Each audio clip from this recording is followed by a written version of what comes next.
सारंगखेड्याची जी यात्रा आहे ती 14 डिसेंबरपासून सुरू होते. आता सगळी एजन्सी सोबत बैठक घेतली, प्रेपरेटरी बैठक, आणि परत एक बैठक करण्यात येईल. सगळी एजन्सीसाठी सूचना निर्गमित करण्यात आले आहेत आणि सगळ्यांचा जे संपर्क क्रमांक आणि कोणते कोणते नोडल ऑफिसर्सची नियुक्ती करण्यात येईल त्यांचे ऑर्डर्स आमच्यापर्यंत पोहोचतील. सगळ्यांची ड्युटी पण वाटप करण्यात आली आहे.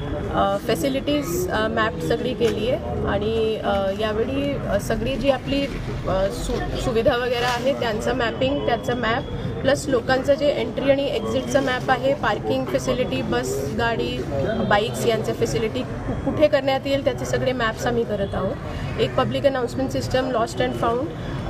यावर्षी आमचा प्रयत्न आहे की प्रशासनाकडून की यावर्षी लोकांना असं वाटायला पाहिजे की सगळी सुविधामध्ये किंवा त्यांची सोयीमध्ये सर्वात उत्तम सुविधा आम्ही सर्वांना देऊ शकतो. या लाईन्सवर आमचा प्रिपरेशन चालू. सो ॲक्च्युली प्रत्येक एजन्सीची भरपूर प्रयत्न आहे की आम्ही आमचा व्यवस्थित करू. सो आरोग्याच्या दृष्टीने आम्ही 3 PHCs 3 ॲम्ब्युलन्सेस ज्या ठिकाणी यात्राचा एक मैदान आहे तिथे म्हणजे तिथे ठेवली आहे. 3 ॲम्ब्युलन्सेस जवळची जी PHC आहे तिथे ठेवली आहे.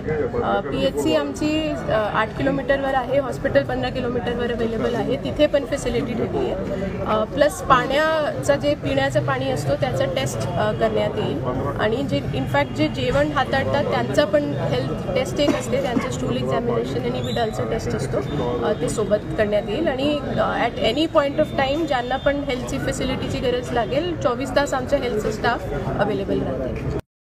दुकान भरपूर इथे लागतात आणि इनफॅक्ट एक स्टॉलवर आमचे पण जे गृहउद्योग, आमचे जे बचत गटांचे प्रॉडक्ट्स राहतात किंवा शासनाची स्कीम राहते त्यासाठी पण स्टॉल असणार. तर सगळे स्टॉलसाठी फायर एक्सटिंग्विशर आणि CCTV मॅन्डेटेड आहे.